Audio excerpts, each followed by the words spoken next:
جمعیت علماء ہند وہ تنہا ایک جماعت تھی جو برابر موتی لال نہرو، جواہر لال نہرو، گاندھی جی سے یہ بات کہتی رہی کہ ہمیں ضمانت دو، ہم 143 سال ہیں ہماری زندگی جہاد کی زندگی، ہمیں یہ ضمانت دو کہ ملک آزاد ہوگا تو اس کا کردار سیکولر کردار ہوگا، دستور سیکولر دستور ہوگا جس کے اندر ہندو، مسلمان، سکھ، پارسی، عیسائی ہر ایک کو اپنے مذہب کے ساتھ جینے کا حق ہوگا اور حکومت کا کوئی مذہب نہیں ہوگا۔ ہمارے پاس تجویزیں موجود ہیں، برابر ہمیں مفتی کفایت اللہ صاحب جو جمعیت علماء کے اس وقت صدر تھے، نام لے کر ان کے پاس موتی لال نہرو، گاندھی جی، یہ لوگ اپنی ورکنگ کمیٹیوں کی تجاویز بھیجتے ہیں، مفتی صاحب کرم فرما، مفتی صاحب یہ ہے کہ ہمارا ملک جب آزاد ہوگا ہم گارنٹی دیتے ہیں کہ ملک سیکولر ملک ہوگا۔ اس کا کیا مطلب ہے؟ ہمارا کردار، ہمارا مذہب، ہمارا وقت، ہر چیز آزاد رہے گا، مسلمان جس طرح چاہے گا اپنی زندگی گزارے گا، اپنے مذہب کو سینے سے لگا کر زندگی گزارے گا۔ میں یہ بات صرف ہوائی نہیں کہہ رہا ہوں، آپ غور سے اس تحریر کا ایک ایک لفظ سنیں۔ ہری پور ضلع سورت کا اجلاس عام جو 19، 20، 21 فروری 1938 میں، 47 میں ملک آزاد ہوا، یہ اجلاس 1938 میں، اس سے بھی 9 سال پہلے، یعنی آج کے مقابلے میں 80 سال پہلے یہ اجلاس ہوا تھا۔ اس کے اندر تجویز دیکھیے آپ، ورکنگ کمیٹی نے 1937 میں اپنی کلکتے کی میٹنگ میں اقلیتوں کے حقوق پر جو تجویز پاس کی تھی اسے یہ کانگریس منظور کرتی ہے، اس وقت کی بات ہے، اور نئے سرے سے اعلان کرتی ہے کہ ہندوستان کی اقلیتوں کے تمدنی، مذہبی اور لسانی حقوق کی حفاظت کرنا کانگریس کا پہلا فرض اور بنیادی پالیسی ہے، تاکہ حکومت کی کسی بھی ایسی اسکیم میں جس میں کانگریس شریک ہو اقلیتوں کو ترقی اور نشو و نما کا زیادہ سے زیادہ موقع مل سکے۔ آپ الفاظ پر غور کیجئے، اور وہ قوم کی سیاسی، اقتصادی اور کلچرل زندگی میں پورا حصہ لے سکے۔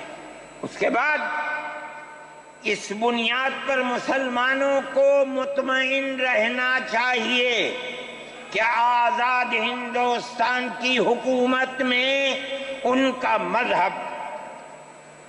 مذہبی فرائض، اذان، نماز، جمعہ، عید، روزہ، حج، زکوٰۃ، مذہبی تبلیغ، مساجد، مقابر، قربانی، مذہبی جلوس، مذہبی جلسے وغیرہ جملہ مذہبی رسوم اور مذہبی ادارے محفوظ ہوں گے، اور اسی طرح ان کی تہذیب و تمدن، ان کے تعلیمی ادارے، خانقاہیں، امام باڑے، عیدگاہیں، تکیے، کربلائیں، آثار قدیمہ، اوقاف وغیرہ سب محفوظ ہوں گے، اور اسی طرح ان کی زبان، ان کی شاعری، رسم الخط وغیرہ سب کے سب آزاد اور محفوظ ہوں گے، کسی پر کوئی رکاوٹ اور قید نہ ہوگی۔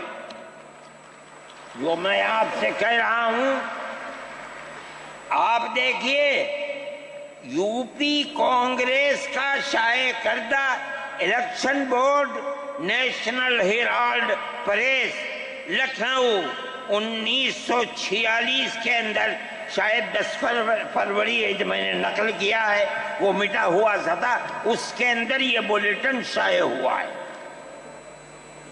میں کہتا ہوں کہ ہندوستان کی جمعیت علماء کے بار بار کھچوکے لگانے پر وعدہ کرو کہ ملک سیکولر ملک ہے، وہ وعدہ کرتے چلتے ہیں۔ میں آج آپ سے پوچھتا ہوں کہ اس میں سب سے پہلی چیز ہے کہ مسلمانوں کا مذہب اور مذہبی فرائض محفوظ رہیں گے۔ آج میں پوچھتا ہوں، ملک کی آزادی کو 70-80 سال ہو رہے ہیں، بتائیے کیا محفوظ ہے مسلمانوں کا؟ آپ مذہب محفوظ ہے مسلمانوں کا؟ کیا آپ نے مسلمان مذہب کا مسئلہ قرآن و حدیث سے ثابت ہے؟ آپ جو کچھ کر سکتے تھے آپ نے نکاح اور طلاق کے اندر کر دیا، مذہب کا محفوظ ہے؟ آپ کی حکومت اتراکھنڈ میں ہے، آپ یکساں سول کوڈ، یعنی کوئی تعلق مسلمان کا مذہب سے نہیں ہوگا، گورنمنٹ جو قائم کرے گی اس کے اوپر مسلمان کو چلنا ہوگا۔ کہاں کا سیکولرزم ہے؟ کیا مسلمان اس پر اطمینان کر سکتا ہے؟ آپ کی زندگی اور آپ کی حکومت کا بنیادی ناپاک پتھر یہ ہے کہ مسلمان کو اپنے مذہب سے آپ دور کر دیں۔ کیا آپ اسے قبول کریں گے؟ یہ آج کی حکومت کا یہ مسئلہ ہے۔ مذہبی فرائض کہاں کے آپ زندہ رہ گئے؟ آج آپ نے مسئلہ بنایا ہے کہ اتراکھنڈ کی ریاست اور شہروں کے اندر مسلمان جو 50 سال سے آباد ہے، آباد بھی نہیں رہ سکے گا۔ یہ آپ کا کردار ہے، یہ تصویر ہے اور ناپاک تصویر ہے، ہم کہتے ہیں۔ جس تصویر کو آپ پیش کر رہے ہیں یہ تصویر سیکولر دستور کی تصویر نہیں ہے۔ ہمارا آج کا یہ کنونشن سیکولر دستور کی حفاظت کے لیے ہے۔ کہاں ہے جی؟ کیا کر رہے ہو؟ اس ملک کو، ملک میں رہنے والوں کے لیے جہنم بنا رہے ہو۔ جمعیت علماء اس کو قبول نہیں کرتی۔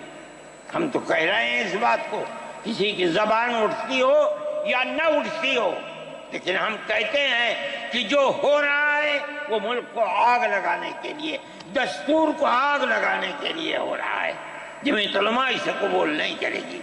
اگر جمعیت علماء نے اس بدترین حکومت جو یہ کہتی تھی کہ ہماری حکومت میں سورج نہیں ڈوبتا، جمعیت علماء نے کبھی اس کے سامنے سر نہیں جھکایا ہے، اس کے بعد ہم کس کے سامنے سر جھکائیں گے؟